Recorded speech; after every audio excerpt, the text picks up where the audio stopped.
welcome everyone. I will get Mariette to lead us in prayer this evening. Good evening, everyone. Welcome to May 19th. May is the month of Mary in the Catholic tradition. It's the month we kind of step back and honor Mary for her huge yes to God, as she literally is seen sometimes as Jesus's first disciple, in the sense of she raised him and she said yes to bear him. So very simple opening prayer. We begin in the name of the Father and the Son and the Holy Spirit. Amen. Mary, Mother of Jesus, we look to your life of faith and draw inspiration from you. The witness of your life readies us to be people of immeasurable love, to give of ourselves wholeheartedly to a life of ongoing transformation. How grateful we are to have you as an exemplar of how to strengthen faith and deepen union with the Holy One. Amen. Amen. Amen. Hail Mary, full of grace. Full of grace. The Lord is with you. Blessed are you amongst women, and blessed is the fruit of your womb, Jesus. Holy Mary, Mother of God, pray for us sinners, now and at the hour of our death. Amen. Amen. In the name of the Father, and the Son, and the Holy Spirit. Amen. Sorry, I threw you a curveball. That's okay. Thank It's a good curve. Thank you, Mariette. Thank you very much. Okay, the next on the agenda is our roll call. All trustees are present. We've done our committee of the whole. Number 4, declarations of pecuniary interest. Are there any? Hearing none, we'll move down to number 5, consideration and approval of the agenda. If I could please have the recommendation, Trina. That the agenda be approved as presented. Moved by I'll move that, Paul. Paul Landry, seconded by Anne? Sweeney. Any opposed? Hearing none, that carries. So number 6, confirmation of the minutes. May I have the recommendation that is found on page 1, please, Trina? That the minutes of the meeting of the Kenora Catholic District School Board of April 21st, 2020 be approved as circulated. Moved by Frank? Frank. Mike? And seconded by Mike? Mike. And any opposed? And that carries. Okay. So now we'll go down to number 8, which is our delegations and presentations. So 8.1, we have our mental health strategy with focus during COVID-19.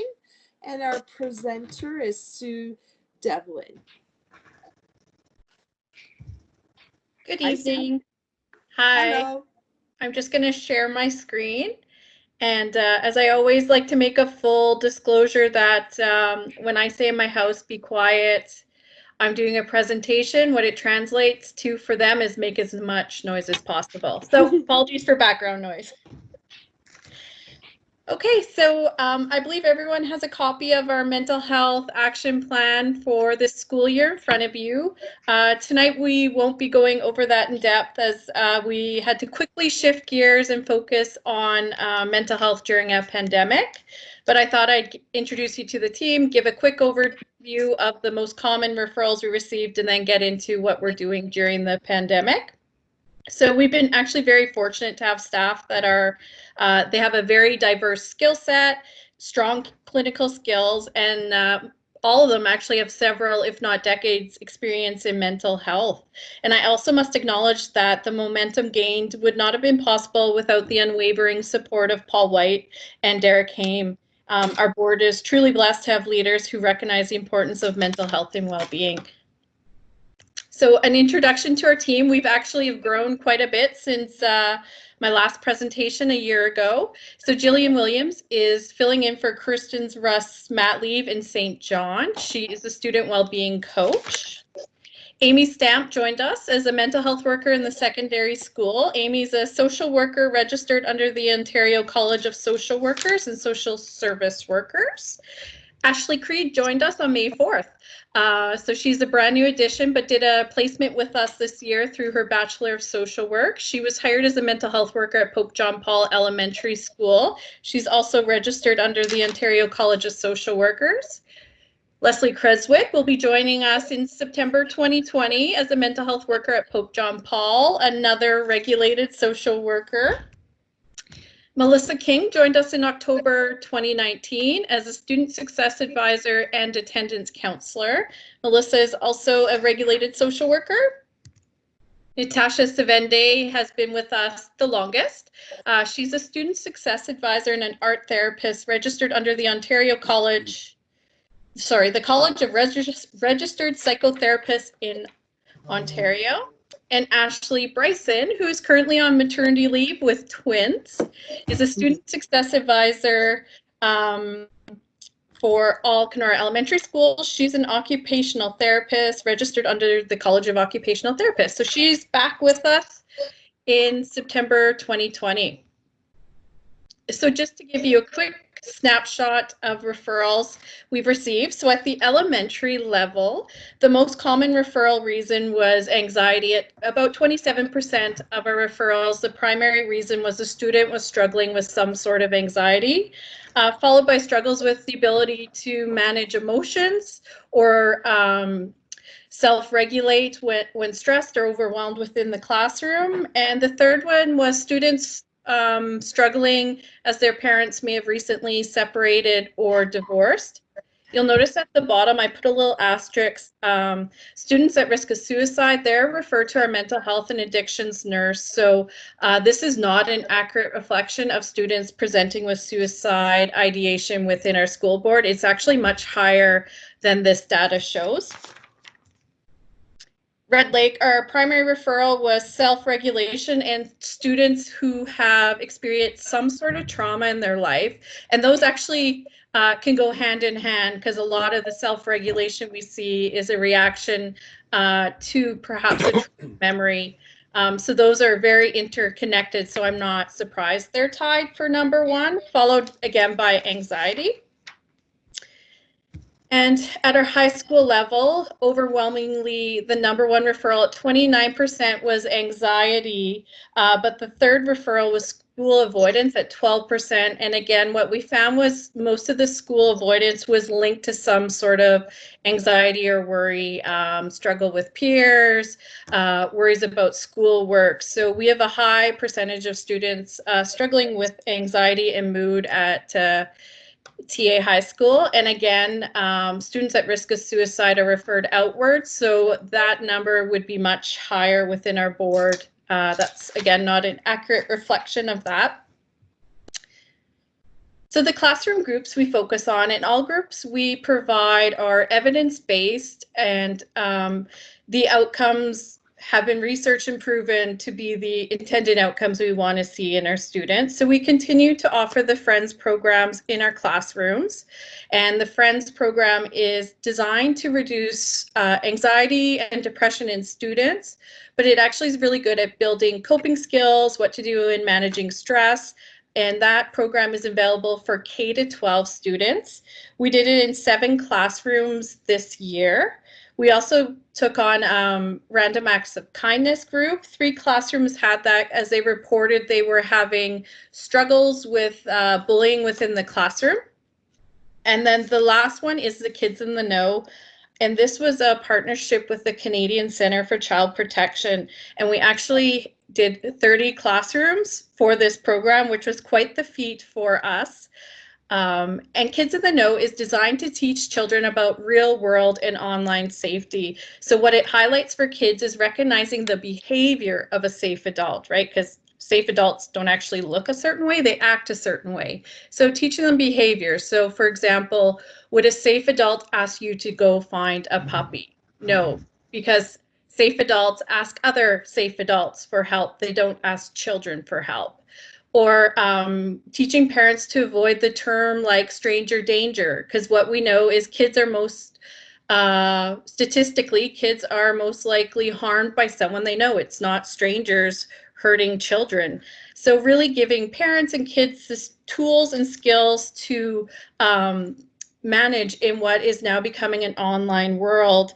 And what actually has worked out into our favor is everything has gone virtually rather quickly, and we hit 30 classrooms with this program. So we equipped kids with the skills to stay safe online, which actually has been a really, really great thing given now we are in a pandemic and everything's virtually. So by fluke, we invested a lot in that program this year, but we are very, very thankful we did. So mental health during COVID-19. In less than a month, the world changed dramatically, and this extraordinary shift has impacted everyone, some more inequitably, deeply, and directly than others. Yet with every uncertain step, mental health workers are supporting individuals, families, communities, and professional colleagues in navigating this new and uncharted journey. What we're seeing is police are reporting an increase in domestic violence calls, yet child welfare is reporting a decrease in referrals. Families are reporting changes in their child's behavior, yet mental health referrals have decreased despite projections of a strain on the system. What we are thinking is schools are actually the missing link. This is where students typically speak up, and this is where educators are the first to notice when something's wrong, and our children and the system have noticed this gap. So it's really important that our educators continue to reach out and continue to ask difficult questions and link students with the appropriate supports. I prepared this presentation last week. What I will say, the end of last week and this week, our mental health referrals, actually we're starting to see an influx right now. They have really started to come through quickly. So we're quite pleased to know that people now are reaching out for support. We're still here. We haven't gone anywhere. Mental health supports within Kenora Catholic are still available. The mental health team, we had to embrace new ways of working to continue to provide mental health supports to students. A procedure on how to safely, effectively, and responsibly deliver mental health services through telephone or Microsoft Teams was immediately developed to ensure students and families receive timely and responsive services. As I said, we're still taking referrals from schools. We're still providing mental health check-ins, and we're still connected to students that were on our caseload prior to the unplanned student closure. So we are still here in the front lines for whatever students and families need. So some key considerations for mental health during the pandemic is we wanted to ensure we had aligned messaging from mental health as well as the board as a whole. And I would say Kenora Catholic, specifically Derek, has continually reinforced through his question and answers for parent, messaging to staff, that during this unprecedented time, mental health will continue to be a priority for all. And reaching out to students during such times will be a focus and ensuring that they're okay. As leaders, we need to continue to model calm. Our students have been exposed to mass panic, media coverage that can be quite scary. People, doing things they wouldn't typically do, such as hoarding toilet paper. So our students have been exposed to a lot of different things. So we need to ensure we are attuned, responsive, and the regulatory adults who maintain calm, yet at the same time being emotionally responsive during this challenging time. We don't want to be alarmist, but we do need to share factual information that's developmentally appropriate for our students. And we want to make sure the information we are sharing is from places such as the World Health Organization or public health. We want to explain to students why we're social distancing right now. For example, it's not to overwhelm the medical system. Part of social isolation is to prevent the influx of individuals to the hospital. And we know that when students have access to information, it is far less scary for them. than the unknown, even if the known isn't good. So when students have the information, it is actually reduces their anxiety than the unknown. This is a big one. The next two are big ones that mental health has really been pushing forward. The first one is limit media exposure. So really limit your media exposure, specifically around COVID. It's everywhere. You turn on the TV, it's at the bottom of your TV. You go on Facebook, there's people sharing posts. We really want to limit that media exposure. So if you do feel you need to watch it, do it first thing in the morning. Do not do it about 2 hours before bedtime. The other big one is routines. Routines are important for all of us, including our children. When there's predictability, structure within our day, that actually reduces our stress. So we encourage people to get up, get dressed as if you're leaving the house to go to work.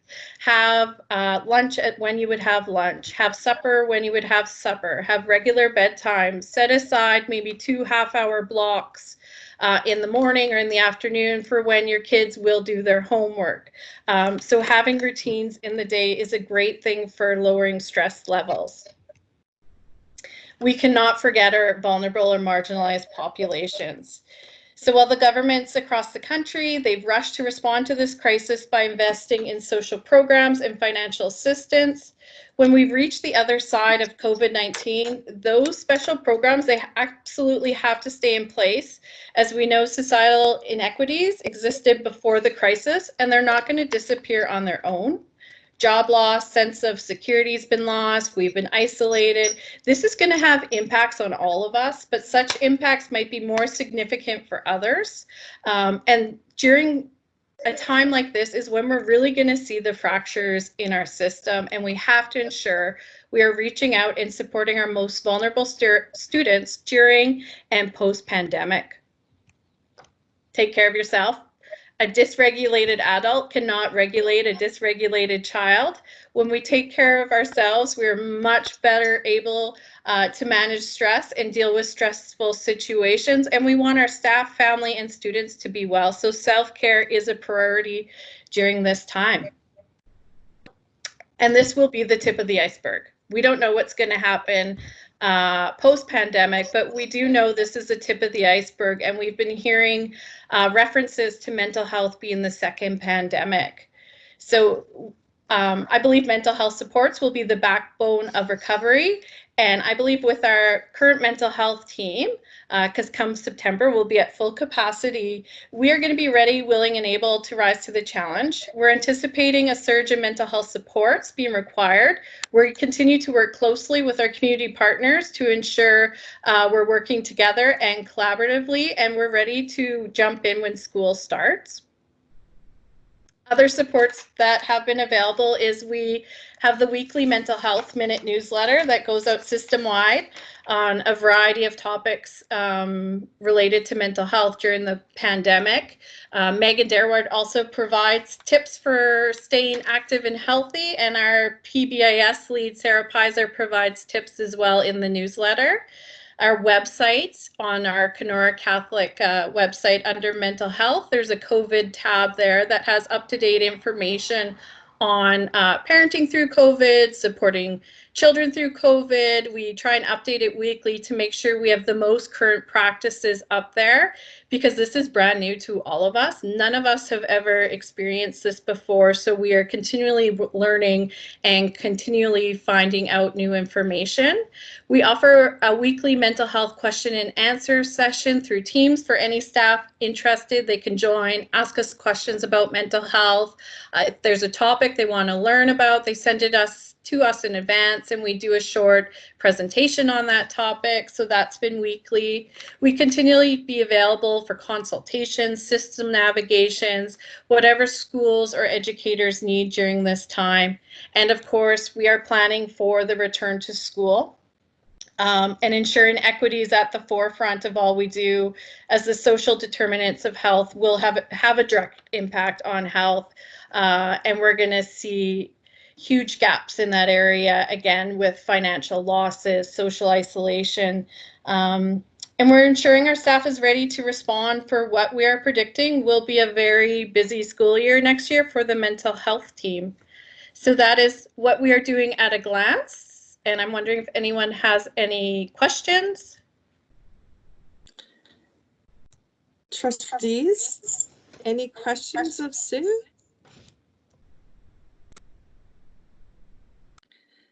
Okay, Madam Chair, if I may. go ahead. I'd just like to reiterate Sue's praise of Superintendent Paul White for his leadership. And also Sue thanks everybody, but herself, of course. And Sue is an exemplary leader. Steve Jobs and many other business leaders have said in the past, and even today, you know, we don't go out to find good people and tell them what to do. We go out to find the best people and have them tell us what to do. And Sue, as mental health lead, is exemplary in providing that leadership. And I could say that about any one of the mental health team also. They step forward, they innovate, they see support that's required, and they come with solutions. And I can't commend them enough. And I'm so excited, particularly this fall. I know Sue's very excited. We actually have a full mental health team complement. And that's another tribute to Sue and her leadership, because people want to be good people, excellent practitioners want to be part of the team that Sue so ably leads. And so I wanted to highlight that also. I think you got the flavor of that tonight, Madam Chair. But again, thank you, Sue, and thank you, Paul, for your incredible leadership in addition to the team, particularly in these most challenging times. Thank you, Derek. Thank you, Sue. That was very thorough, and wow, you guys are doing amazing things. Like, wow. And I know that you've had to change a lot of what you do and step up to the plate, but we are thankful and grateful for you. So thanks again, Sue. So we will move on to 8.2, Forest and Nature School program at St. John's School, which is our school in Red Lake.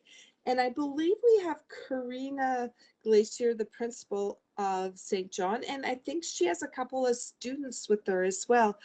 Karina, I will let you go ahead and introduce them. Hello, everyone. Hello. Thank you for having us here. We're really excited to showcase some of the wonderful things that we're doing here at St. John's School. I have invited Sherilee Goslin. She's a grade 6 student at our school. And Kate Crow is the teacher in our 6-7 class. She has recently gone on mat leave, but she is the teacher who's facilitating nature school in our 6-7 class. So what I've done is we've created, because of the distance and the unique ways of being able to present nature school to you, we thought we would create a video. I apologize about the length. It was supposed to be 5 minutes. It's 11. It's hard to condense good stuff. So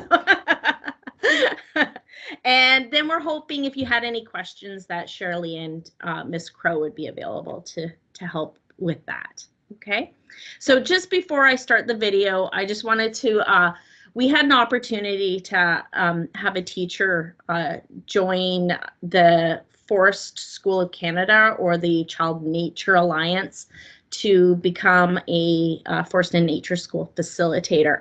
It was very, very difficult to get Miss Crow in because they pretty much book up within 15 minutes of opening registration.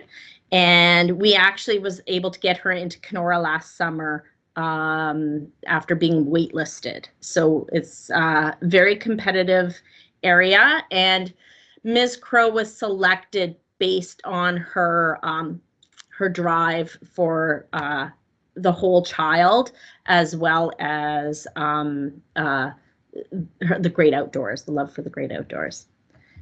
So without further ado, I'd like to just start with our video. Okay, so first thing I'm going to do when I share it, I'm just going to make sure that you all can see the black screen before I hit play.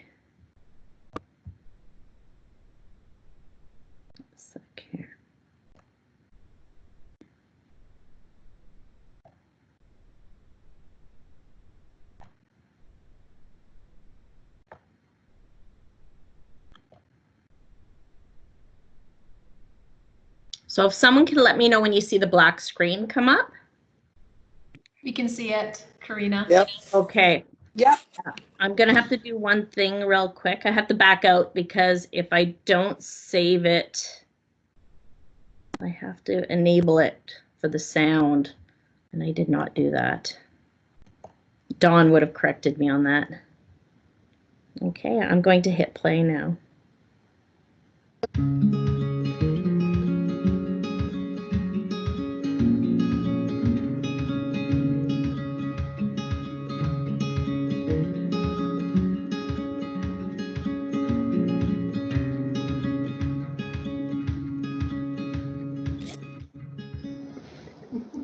My name is Kate Crow. I'm the 6-7 teacher at St. John's School, and this last year we started nature school in our classroom. So what that looked like was every week for 100 minutes we would head out to the same space, and that was really to create a deep connection to that space. And I think it's really important for older students because they are dealing with a mental health crisis right now, mental health concerns like we've really never seen in school. And Nature School provides a really nice way to support students in their mental health and well-being. My overall goal in starting this program was to support student mental health and well-being. And I could tell really on in the program that it was working. Students were coming with all their outdoor winter gear, which if you've ever taught 6-7 students, you know they never come with those things. So they had all their hats, their mitts, their coats, and I would see them outside of recess with none of those things on, and then they'd come for nature school with all those things on. They were asking me about it on Mondays, you know, when we weren't having nature school till like Wednesday or Thursday. Weeks where we weren't able to get out were really hard for them in class. There was a lot more conflict, a lot more, you know, trips to see our student well-being coach, and a lot less work getting done. And, you know, the students were really having fun out there. They were grouping in groups that I would never see them in the classroom. They were silly, they were laughing, they were having fun. You know, and there was still conflicts, absolutely, because they're 11. But when that's really the focus is just to support them, there's a lot more time and space to help them work through those conflicts than there is in the classroom. So that was really helpful. Some of the activities that we ran during nature school, it varied. The first 4 weeks that we went out for nature school, we were really just looking for a classroom. So they were almost all nature walks, trying to find a space that worked for us. And then once we kind of weighed our options and we chose what we liked, then I started to kind of getting into the programming a little bit more. And I tried to balance, you know, specific curriculum-based games with more like mindfulness activities and free play and stuff that was really just student-based. So, you know, we did our whole biodiversity unit out there. We did ecosystem studies. We did, you know, survival games, which were really fun. We did a whole bunch of social studies out there. We played some games as well where we were role-playing game trappers and, you know, trading at the trading posts. And then we did some mindfulness activities like sit spots. We did some journaling. We always did sharing circles. And then there was also lots of time for free play. So, you know, sliding down our bums down big hills and throwing ourselves into, you know, deep piles of snow. And we also tried some snowshoeing, and we got really into cross-country skiing, which was great. We went a few weeks in a row. So trying to balance specific activities with more like student-based, just letting them have fun and be kids. We could talk about how we can address the specific calls to action from the Truth and Reconciliation report, probably for an entire board meeting. But I think it's really important to think about the fact that the traditional classroom setting is really a part of the colonial legacy. And so if we really want to get on the path to reconciliation, we're going to probably need to leave the classroom. And Nature School provides a really natural way to make those deep weekly connections to the Indigenous people in our communities. So I'd love to continue working with, or start working with, you know, the knowledge holders in our communities, our elders, you know, because Nature School is a land-based program, but there's been land-based programming in Red Lake for many, many, many years. And so it's really an opportunity to learn from those knowledge holders and those elders in our community. And, you know, as educators, we are mentioned a lot in the Truth and Reconciliation report calls to action. And so we really need to start looking at different ways that we can really honor the Indigenous students in our classroom and really start along that knowledge journey ourselves, but where we're working, you know, whose land we're on, what happened to those people, you know, and really trying to kind of understand and learn from the Indigenous people in our community and those elders. Some future goals for the program I have are would like to create a specific action plan to look at the, how we're going to address specific calls to action from the Truth and Reconciliation report, and really come up with kind of a roadmap that I can follow. I would like to make more connections with the Indigenous groups in our community, work with elders and knowledge holders. I would like to continue Nature School for more classes if we could. I think everyone needs to get away from tech and needs to be physically active and develop their physical literacy and the confidence that comes with that. And I think all of those things happen at Nature School. I would like to choose a classroom where we could kind of leave logs as seats or something like that, a little bit more. We could leave some things there. And I would really just like for Nature School to be taken, as seriously as regular classroom time, and for us to continue to build it into our weeks and really focusing on our students for, 1 block a week, that they are number one. And, you can still fit in curriculum because you absolutely can, but their mental health and well-being is really the focus of that time, because they definitely know that that's what we're focusing on, and they could tell, and they really, really, I think, appreciated it. And I would really like to see the program expand a little bit more. Thanks.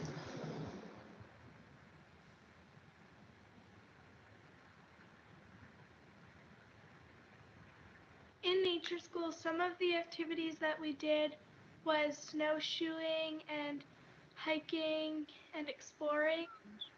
Played games to represent history, walked around the forest. We went snowshoeing and skiing a couple times, which was fun. Sometimes we'll find a spot and just calm down. But I think my favorite activity that we've done is for social studies. We would go out and role play and experience what it would have been like back when Canada was being started.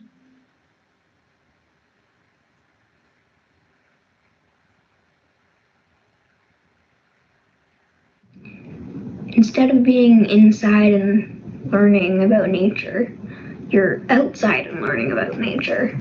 So it makes it a lot more less stressful. Nature School helped me because I could go out and explore and then come back in and do schoolwork. Broke up my day a little bit. One time when we were out at Nature School, our teacher asked us to be a character almost from back when Canada was just starting. And throughout all of Nature School, we wanted to be those characters. And when we were in the classroom, we asked for more time to, rather than just talk about, recreate plays and stuff like that. And we really got into it and we wanted to learn. And I think Nature School helps with that because it's fun.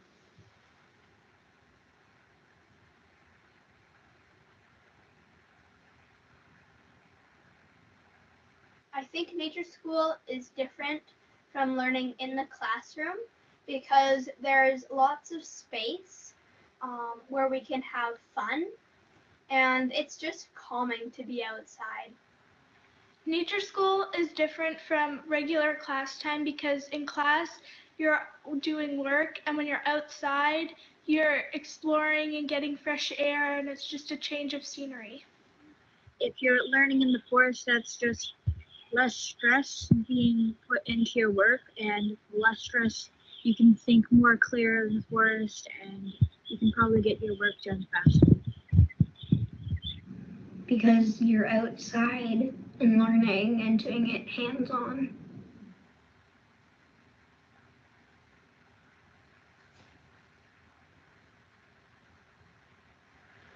I like Nature School and think we should continue it because we get fresh air, we can explore, build forts, and it's more fun than the classroom. Because it encourages students to come to school because it's fun and we look forward to it. But I do think that maybe the grades 7, 8, or a couple grades younger should be able to do it as well. Yes, because teens and from 12 up or 11 tend to get more stressed due to puberty and hormones. And because of that, when you're becoming less stressed in the forest or anything, it's going to help with your work progress. You get outside and it's always good to get some fresh air, and it can clear your mind and just help you focus more on schoolwork.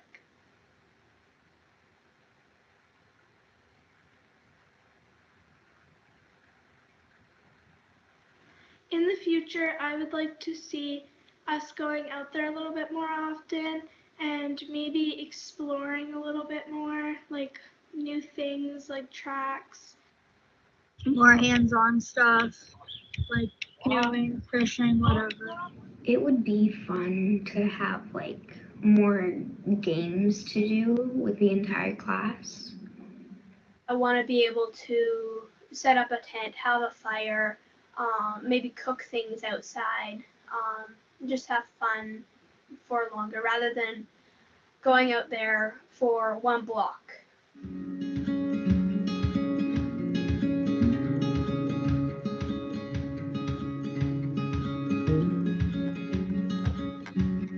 Because it's nice to be outside, and I think everybody should have the chance to enjoy nature school.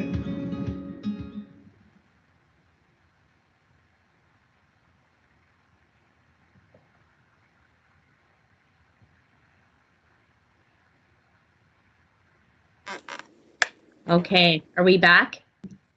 Yeah. Great. I just wasn't sure if there would be some questions for Ms. Crow or Shirley. Okay. Trustees, any questions? Not a question, just a comment. I love the concept of, despite the fact there's no Wi-Fi, you have great connection. That's great. Okay. My question is, what grades do participate?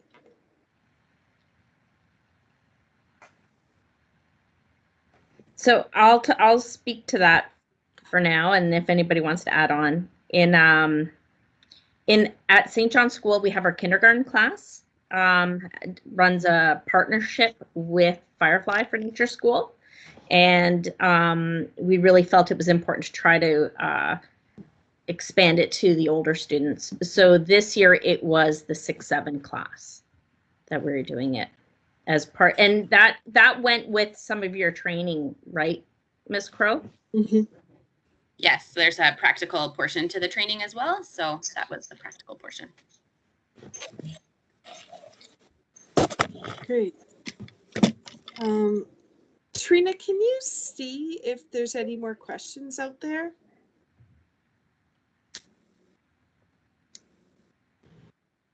With the hands up or no? I don't see any hands up or any questions at this time, but the trustees can certainly just unmute and ask their questions. Okay, okay. Not a question, Karina. It's Anne. Okay, Anne. I love it. And I think you should take the advice of your kids.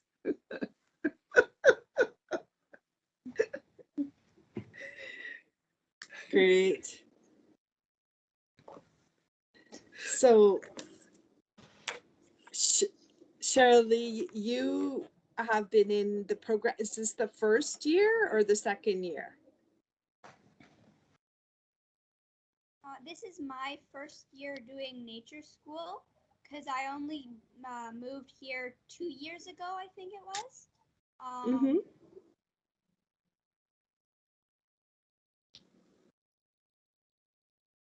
Great.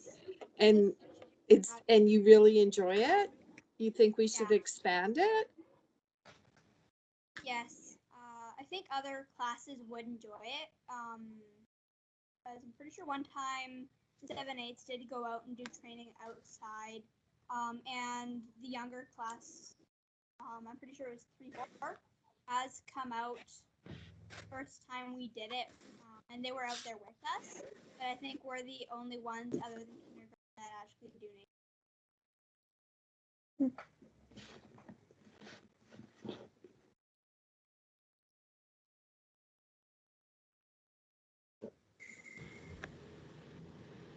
Teresa, I believe you're on mute. We can't hear what you're saying, but we can see that you're trying to speak. Oh, geez, sorry. I just wanted to thank Shirley for coming to our board meeting and sticking it out. And I'm glad that we've had the opportunity to hear from you and how much you like it and how you think it's so important to continue this and expand on it. We will do our best, and I'm sure so will your principal.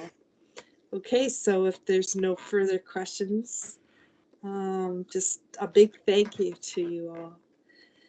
And next on our agenda is our student trustee reports. So Claire and Julia, if you could go ahead. Hello, everybody. Hello. Hi. Hi. All right. Good evening, trustees, director of education, coordinators, and system leaders. We hope everyone is enjoying this beautiful weather despite our current situation. This report is going to be very short and sweet because little has changed since last month. Students and staff are continuing to use e-learning, Microsoft Teams, and Google Classroom to aid our learning. We're also continuing to cope with being stuck at home and are missing the smiling faces of our peers and our teachers. Prom and graduation have officially been canceled. Graduates will receive special deliveries to their homes of mementos to celebrate and remember their accomplishments. There will also be a virtual grad celebration and arranged times to take photos at the school. On behalf of my fellow graduates, we can't help but feel down by all the things that have been going on because of the pandemic. Our prom is canceled, our retreat is canceled, our grad ceremony is canceled, which is so sad because we all look forward to all those days to come. We'll still have a virtual grad though, which is different, but still better than nothing. Since it's our last year of being saints, go Saints, our last year of potentially being all together, we plan and wanted to make the best of it. Spend the remaining times with no regrets and make it worthwhile as we'll be leaving the school where we spent most of our lives. But because of COVID, this becomes more challenging for us to do. So yeah, if there are some things that we all learned from COVID though, it is to spend your time as if it's your last. Talk to the person you've been meaning to talk to for a while. Step out of your comfort zone and join the band perhaps, so that later on you'll not live your life with regrets. To seize every moment because you never know what tomorrow brings. By all means, though, I don't mean to make our report sound so depressing because we are still blessed and grateful for all the resources we have and for all the continued support we are getting from all of you and from all our teachers. But as grade 12 students, we've never thought that our last year would end like this. Finally, we continue to be so grateful for the hard work the staff and community is doing for all of us. As always, we pray for good health and safety for everybody. Thank you. Thank you, girls. I know it's unprecedented. It's wow, it's a tough one. Yeah. You're definitely the most uniquest grads this year. Someday I think you'll look back and go, wow. So we'll talk to you again soon. Yes, girls. Be good. Be good, Heath. Thank you. You're good. Thanks, girls. Okay, 10, policy governance. 10.1, the approval of the minutes on page 26. If I could have the recommendation, please, Trina. That the report of the Policy Governance Committee meeting on May 5th, 2020 be approved as presented. Frank. Moved by Frank Bastoni, seconded by Vaughn. And Anne? Yep. And Okay. Any opposed? Hearing none, we'll move to 10.2 policy. 10.2.1 policy number 17, Advisory Council on Aboriginal Education, which is found on page 30. May I have the recommendation, please? That the board approve the review of policy number 17, Advisory Council on Aboriginal Education, with no revisions at this time. Also move, Paul. I'll move to Mike. So Paul Landry and Mike Favreau? Yeah. Okay. Any, pardon? Any opposed? No? Okay, that carries. 10.3 personnel, 10.3.1 the Occupational Health and Safety Committee report for 2019-2020 found on page 32. May I have the recommendation, please, Trina? That the board accept the Occupational Health and Safety Committee report for the 2019-2020 as presented. Moved by Frank. Seconded by Vaughn. Vaughn. Any opposed? That carries. Okay. We'll move down to 10.5. Finance 10.5.1 2020 to 2021 grants for student needs. Is Allison or is this Derek? Are you doing this? Allison is here, so Allison will give a brief report. I'm sorry. Sorry, Allison. Hi. Hi, I'm here. Sorry, I have my video off because I do have sporadic internet out here. But I do, with regards to the GSN, the Grants for Student Needs, we're still waiting for the announcement to be released from the Ministry of Education.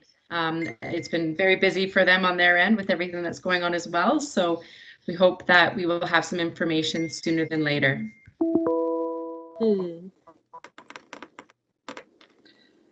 Thank you, Allison. I don't know if there's any questions yet because there's very little information. Hopefully we'll get some for June. So 10.7, we'll move down, sorry. 10.7 other. 10.7.1 2020 Igniting Hope Catholic Education Week highlights.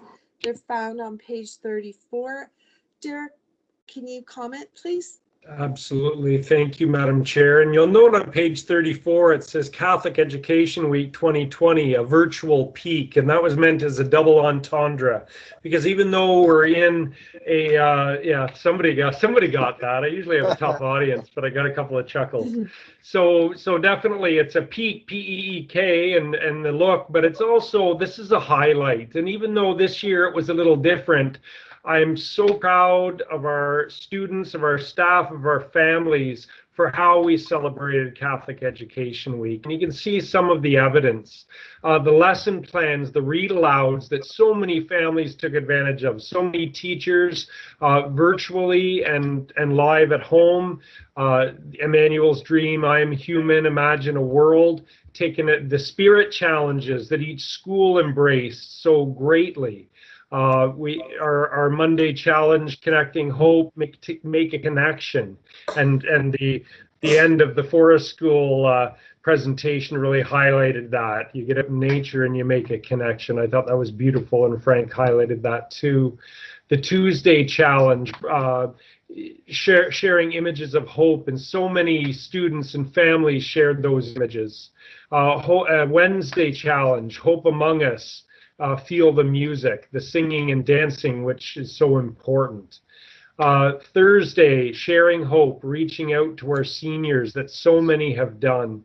And Friday, Igniting Hope, a light in the darkness. So thanks to all of our schools that brought us those challenges. You can see on the next page some of the images of hope, and it just warms the heart knowing those were the efforts of many of our students and families. in very tough times. And of course, a highlight of the highlight week was our provincial mass with Cardinal Collins.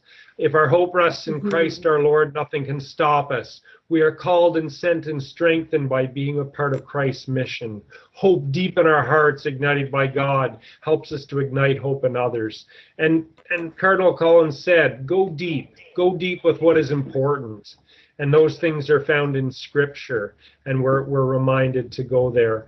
The outreach to our seniors, of course, some of the pictures and messaging, and some of the wonderful images of staff, students, and families that, I don't know, it certainly did make my day to see that even though this Catholic Education Week was different, it still was pretty awesome, and I thank students, staff, and families for making it so. So, Madam Chair, if there's any questions, I'd be pleased to take them at this time. Otherwise, that's my report on the 2020 Igniting Hope Catholic Education Week. Thank you, Derek. Any questions, trustees? No, good job. Nope. Yeah, Good job. that was a good report. So 10.7.2, continuation of learning during COVID-19 pandemic. And that would be you, Derek, again, please. And thank you, Madam Chair. And as many of you are aware, about noon our time today, it was announced that schools would be closed physically for the rest of the year, although we'll continue the at-home teacher-led, educator-led at-home learning. And so that continuation of learning, so schools will remain closed until September, but distance learning, or that teacher-led, educator-led at-home learning, will continue. In the summer, we're going to get more information later this week and next week about what summer learning will look like. It looks like there'll be some combination of face-to-face and virtual distance learning. Stay tuned. So our Wonder Emporium will certainly be happening, and there'll be some expanded opportunities, particularly for our 9 to 12s for reach ahead, credit, and credit recovery and such. We do also have a session. Our excellent mental health team will be hosting an interactive session on Wednesday, June 3rd at 7 o'clock to help support families during this incredibly challenging time. And then an email with instructions sent to folks on how to participate in that. Because I know, even though we have absolute faith in our political and our public health partners, and we're so glad they made the decisions to keep us safe. Like me, all of us, we were so disappointed we couldn't come back face to face. And that's not to blame anybody. We know the right decision was made, but I guess we were just hoping against hope. So I think this session will be an excellent session to just help come together and share some of our challenges, and hopefully come up with some answers and some suggestions to make the best out of this situation that we can. Access to schools and retrieval of personal items. Our principals, vice principals led school teams in developing a very safe plan. The Northwestern Health Unit has approved these plans, and so there'll be information sent out by each school community to all school community members on how to access student personal belongings. And so that contact will be made from the schools themselves. Year-end events and graduation celebrations. Again, principals, vice principals, the school teams have put together what I think are very special year-end events and graduation celebrations, a little bit different than we're used to, but beautiful celebrations nonetheless. We have a question or two into the Northwest Health Unit to get final approval on a couple of very innovative ideas. And once those are released, then further details will be sent by the school communities, dates, times, how to participate to all stakeholders. Microsoft Teams live event, those virtual town halls, we will continue because in light of this new information. So not this week, but in the next couple of weeks, I will be hosting another session ably led by Grace and Trina, so that I'll have a brief address and I'll be able to answer questions, general questions from the entire community. There'll also be a live thought exchange to discover important insights and hear what's on people's minds during the time, and to get advice on what are some things we started because of this situation that we probably want to continue even after, and what are some things that we stopped doing that perhaps had best be left stopped. And I think we springs to mind a number of thoughts that we have. So we'll look forward to the collective creativity, wisdom, and intelligence of our community helping inform our next steps forward, so we can come out of this even stronger than we were before. And of course, we're looking forward to a safe physical return to school for the 2020-2021 school year. We will be getting more. We have many plans in place. Our staff have worked so hard developing A, B, and C plans depending on the circumstances. But with our public health partners, our government, we will be getting advice on what that might look like. We have been told it'll still look different, but to keep everybody safe. But again, we look forward to a good plan to move forward. And as I continue, Madam Chair, I'd just like to again thank everybody for doing their very best in very trying circumstances. I know it's stressful. I know it's hard for students. Of course, I know that. I know it's hard for parents and other family members, for our community members, and it's really hard for our staff. And everybody's keeping their chin up, trusting in God, and moving forward the best way we can. And I think that really gives glory to God when we act in such a way. So I'm just so proud to be a small part of that, Madam Chair. And that's my report, and I would be pleased to take any questions or comments. Thank you very much, Derek. Okay, any questions, trustees, for Derek? No, thanks. No questions. Good All good.